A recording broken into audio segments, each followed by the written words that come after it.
கூர்ந்து இங்கு சொல்லப்படுகின்ற கருத்தை செவிதாழ்த்தி கேட்குமாறு அன்புடன் கேட்டுக்கொள்கிறோம். அன்பார்ந்தவர்களே, இந்த தெருமுனை பிரச்சாரத்தில் இப்படி நாங்கள் ஒரு தெருவிலே நின்று உங்களிடையே பேசிக் கொண்டிருப்பதினால் எங்களுக்கு எந்த விதமான உலகளாவிய உலகாயுத லாபங்கள் எதுவுமே இல்லை. மாறாக எங்களுக்கு சில உபாதைகள் கூட உருவாகும். தொண்டை பிடிச்சுக்கிறோம், கொஞ்ச நேரம் நிக்கிற மாதிரி வரும். இதையெல்லாம் தாங்கிக் கொண்டு நாங்கள் நிற்கிறோம். அதுபோன்று யாராவது எங்களுக்கு கூலி தருவார்களா? இல்லை. யாராவது எங்களுக்கு சன்மானம் வழங்குவார்களா? இல்லை. மாறாக எதற்காக இங்கே வந்து நின்று கொண்டிருக்கின்றோம்? உங்களுடைய வீடுகளுக்கு முன்னால் இந்த செய்திகள் எல்லாம் சொல்லிக் கொண்டிருக்கின்றோம் என்றால், நாளை மறுமைன்னு ஒண்ணு இருக்கு. அந்த மறுமையில எங்களுடைய கணக்கிலே சில நன்மைகள் கூடும் என்ற அடிப்படையில் அந்த ஆசையில் உங்களுக்கு முன்னால் நின்று கொண்டிருக்கின்றோம். ஆகவே இதிலே எவ்விதமான கலப்பும் இல்லாமல் தூய எண்ணத்தோடு உங்களிடையே இந்த மார்க்கத்தை பற்றியும் அல்லாஹ்வை பற்றியும் மறுமை நாளை பற்றியும் ஒரு சில செய்திகளை சொல்வதற்காக வேண்டி வந்திருக்கிறோம் என்பதிலே கொஞ்சம் கவனம் செலுத்தி இங்கு சொல்லப்படுகின்ற கருத்தை ஆழமாக உள்வாங்கிக் கொள்ளுங்கள் என்ற கோரிக்கையோடு இந்த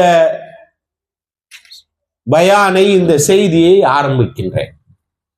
அன்பார்ந்தவர்களே, அல்லாஹ்வுடைய ரசூல் முஹம்மது ஸல்லல்லாஹு அலைஹி வஸல்லம் அவர்கள் 3 அடிநாதமாக உள்ள விஷயங்களை மக்களிடத்திலே சொல்லியாக வேண்டும் என்று பலவிதமான முனைப்புகளிலே பலவிதமான போராட்டங்கள் நடத்தி தன்னுடைய வாழ்க்கையை அர்ப்பணித்து இந்த மக்களிடத்திலே 3 விஷயங்களை வலியுறுத்தி கொண்டே வந்தார்கள். அது என்னவென்றால், ஒரு மனிதன் அவனுடைய வாழ்க்கையில் கொள்கை பிடிப்போடு இருக்க வேண்டும். இரண்டாவதாக, அவன் பொதுநல சிந்தனையோடு இருக்க வேண்டும். மூன்றாவதாக, ஒழுக்கமுள்ள மனிதனாக அவன் இருக்க வேண்டும். இந்த 3 விஷயத்தை பத்தி தான் அல்லாஹ்வுடைய ரசூல் தன்னுடைய வாழ்நாள் முழுவதிலும் மக்களுக்கு போதித்துக் கொண்டே வந்தார்கள். மக்களிடத்திலே இந்த செய்தியை தான் திரும்ப திரும்ப சொல்லிக் கொண்டே வந்தார்கள். அது என்ன? ஏன் இந்த விஷயத்தை சொல்லியாக வேண்டும்? கொள்கையிலே பிடிப்பில்லாதவர்களிடம் பொதுநலம் இருக்காது, சுயநலவாதிகளாக இருப்பர். அதுபோன்று கொள்கையிலே பிடிப்பில்லாதவர்கள் சுயநலவாதிகளாக இருப்பவர்களிடத்திலே ஒழுக்கம் இருக்காது. ஒழுக்க மாண்புகள் சிதைந்து போய்விடும். இப்படி வருவோம், பின்னாடி இருந்து வருவோம். யாரிடத்திலே ஒழுக்க சிதைவுகள் இருக்கிறதோ அவர்கள் சுயநலக்காரர்களாக இருப்பார்கள். யாரிடத்திலே ஒழுக்க சிதைவுகள் இருக்கிறதோ, பொதுநலம் இல்லையோ, அவர்கள் நல்ல கொள்கையிலே இருக்க மாட்டார்கள். ஆரம்பத்தில் இருந்து இப்படி இறக்கி பார்த்தாலும் அல்லது கீழிருந்து மேலாக பார்த்தாலும் சரி, இந்த 3 ஒன்றுக்கொன்று தொடர்புடையது. அதை விட்டுட்டு இதை பிரிச்சு பார்க்க முடியாது, இதை விட்டுட்டு அதை பிரிச்சு பார்க்க முடியாது. ஆகவே அருள் கூர்ந்து நீங்கள் என்ன எண்ணம் உங்களுக்கு வர வேண்டும் என்றால், நான் சிறந்த கொள்கைவாதியாக, இஸ்லாத்தை கடைபிடிக்கிற ஒரு சிறந்த கொள்கைவாதியாக இருந்தாக வேண்டும். பின்னர் ஒரு பொதுநல சிந்தனையோடு நான் இருந்தாக வேண்டும். சுயநலம் இல்லாமல் நான் இருந்தாக வேண்டும். இறுதியாக ஒழுக்க மாண்புகளோடு நான் இருந்தாக வேண்டும் என்ற எண்ணம் அடிப்படையில் நம்முடைய மனதிலே ஏற்பட்டாக வேண்டும். அல்லாஹ்வுடைய ரசூல் சொல்வாங்க, அழகான செய்தி இது. புகாரி, முஸ்லிம் எல்லா ஹதீஸ் கிதாபுகளையும் நீங்க படிக்கலாம் இந்த செய்தியை. என்ன செய்தி அது?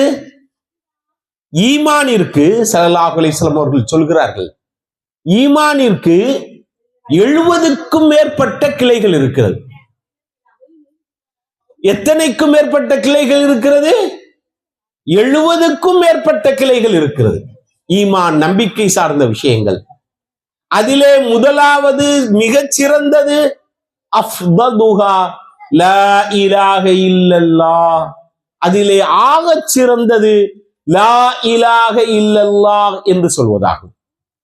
இரண்டாவதாக சொன்னார்கள், இமாத்தத்துல் அதா அனி தரீகி சதகத்துன். பிறருக்கு தொல்லை தருகிற ஒரு பொருளை மக்கள் நடமாடுகிற பாதையிலிருந்து அப்புறப்படுத்துவதும் சதக்கா, தர்மம், ஈமான். இறுதியாக சொன்னார்கள், அல் ஹயாஉ ஷுஅபத்தும் மினல் ஈமான். வெட்கமும் ஈமானுடைய ஒரு பகுதி என்று சொன்னார்கள். இந்த மூணை பத்தி தான் நம்ம கொஞ்சம் விலாவாரியாக தெரிந்து கொள்ளவிருக்கிறோம். முதலாவதாக ஈமானுடைய விஷயங்களிலே 70க்கும் மேற்பட்ட கிளைகள் இருந்தும் முதலாவதாக சொல்வது அல்லாஹ்வுடைய ரசூல், ஒருவனிடத்திலே சிறந்த கொள்கை பிடிப்பு இருந்தாக வேண்டும். அந்த கொள்கை பிடிப்பு என்ன? லா இலாஹ இல்லல்லாஹ். வணங்குவதற்கு தகுதியானவன் அந்த அல்லாஹ்வை தவிர வேறு எதுவும் இல்லை, எவனும் இல்லை, எந்த பொருளும் இல்லை அப்படிங்கிற நினைப்பு வரணும். ஏன்? வணங்குவதற்கு தகுதியானவன் என்றால் அதனுடைய பொருள்தான் என்ன? அல்லாஹ்வை மட்டும் வணங்கியாக வேண்டும். மற்றவைகளை வணங்குவதற்குரிய தகுதி அவைகளிடத்திலே இல்லை என்றால் அதை கொஞ்சம் விளக்கமாக நாம் பார்க்க வேண்டுமா இல்லையா? வெறுமனே நம்ம என்ன செய்யறோம்? லா இலாஹ இல்லல்லாஹ், லா இலாஹ இல்லல்லாஹ்னு சொல்லிக்கிட்டு இருக்கோமே தவிர அது அப்படின்னா என்ன? ஏன் இந்த வார்த்தையை சொல்றோம்? இதில் உள்ள விஷயம்தான் என்ன? சிந்தித்திருக்கிறோமா? இல்லை நண்பர்களே, இல்லை தோழிகளே, நாம் சிந்திக்கவில்லை. அதனால்தான் நம்மிடத்திலே கொள்கையிலே பிடிப்பு வரவில்லை. இஸ்லாத்தின் மீது ஆழமான நம்பிக்கை நமக்கு வரவில்லை. அதுல ஒரு பிடிப்பு வர வேண்டும் என்றால் நீங்க இந்த லா இலாஹ இல்லல்லாஹ் என்பதை கொஞ்சம் ஆழமாக கவனித்து கூர்ந்து படித்தாக வேண்டும், தெரிந்து கொண்டாக வேண்டும். என்னது அது? இந்த உலகத்திலே பல்வேறு சக்திகள், பல்வேறு ஆற்றல்கள் உண்டு. தனி மனிதனுக்கும் ஆற்றல் உண்டு, ஒரு விலங்கிற்கும் ஆற்றல் உண்டு, எல்லாவற்றுக்கும் சக்தி இருக்கிறது, மறுப்பதற்கில்லை. நெருப்பிற்கு கூட சக்தி இருக்கிறது. சுடுகிறதா இல்லையா நம்மை? நெருப்பு நம்மை சுடுகிறதா இல்லையா? எந்த பொருளுக்கு சக்தி இல்லாமல் இல்லை. சோறு சாப்பிட்டால் சோறுக்கு கூட சக்தி இருக்கிறது. அது நம்முடைய வயிற்றை நிரப்பி விட்டு நம்முடைய பசியை போக்குகிறதா இல்லையா? ஆகவே எல்லா பொருளுக்கும் ஆற்றல் இருக்கிறது, சக்தி இருக்கிறது. ஆனால் அவைகள் அனைத்தும் என்னுடைய இறைவனாக ஆகவே முடியாது.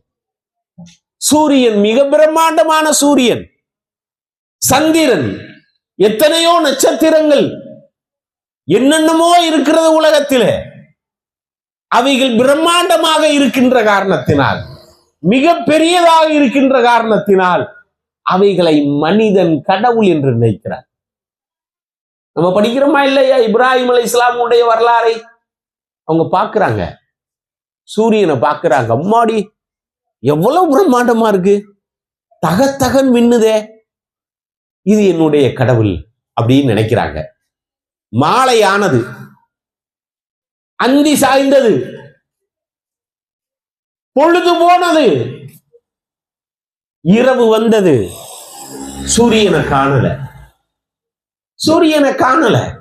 அவ்வளவு ஆற்றல் மிகு சூரியன் எங்கே போனது? இரவு வந்ததும் சூரியன் எங்கே போனது? சிந்திச்சாங்க இப்ராஹிம் அலைஹிஸ்ஸலாம். ஆகவே இந்த சூரியனோ சந்திரனோ நட்சத்திரங்களோ எதுவும் என்னுடைய இறைவனாக இருக்க முடியாது. அவைகளுக்கு என்னதான் ஆற்றல் இருந்தாலும், என்னதான் சக்தி படைத்திருந்தாலும், அவைகள் ஒரு காலம் என்னுடைய இறைவனாக இருக்க முடியாதுன்னு முடிவுக்கு வந்தாங்க. அதுபோன்றுதான் நாம் எண்ணற்ற ஆற்றல்களை இந்த உலகத்திலே பார்க்கலாம்.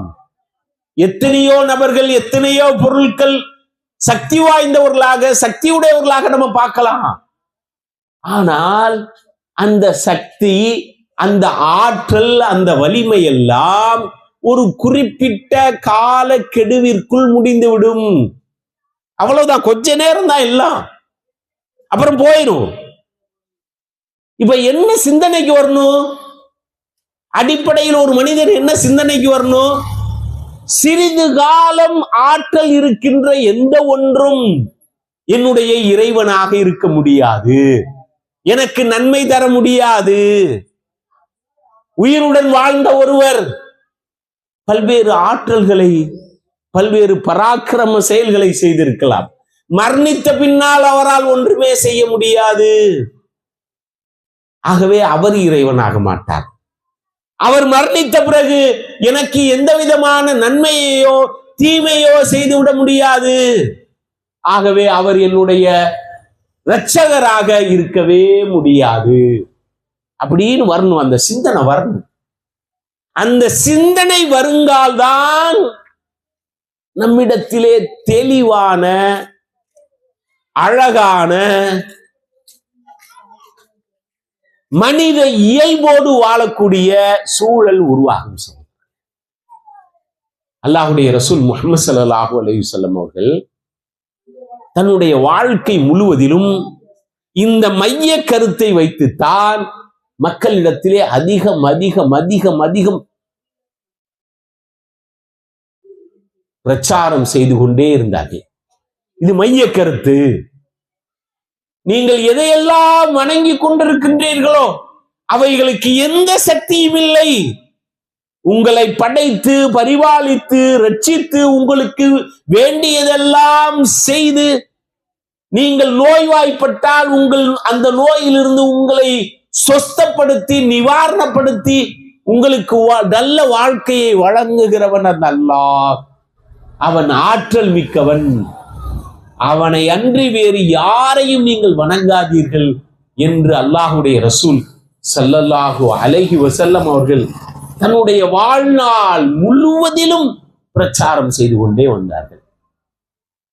இரண்டாவது செய்திக்கு வந்து விடுகிறேன். அது என்ன? பொது நலத்தோடு ஒருவன் வாழ்கிற போதுதான் அவனிடத்திலே சுபிட்சமான வாழ்க்கை இருக்கும். சுயநலக்காரன் என்றைக்குமே ஜெயிக்க மாட்டான், வெற்றி பெற மாட்டான். சுயநலம் என்பது மனிதனுக்கு பலவிதமான சங்கடங்களைத்தான் ஏற்படுத்துமே தவிர, பொதுநல கண்ணோட்டத்தோடு வாழ்கிறவன் தான் வாழ்க்கையிலே ஜெயிக்க முடியும். ஆகவே அந்த பொதுநலம் வந்தாக வேண்டும். பொதுநலம் என்பது என்ன? அல்லாஹ்வுடைய ரசூல் அதுக்குரிய ஒரு டெஃபினேஷன், ஒரு வரைவிலக்கணத்தை கற்றுத் தருகிறார்கள்.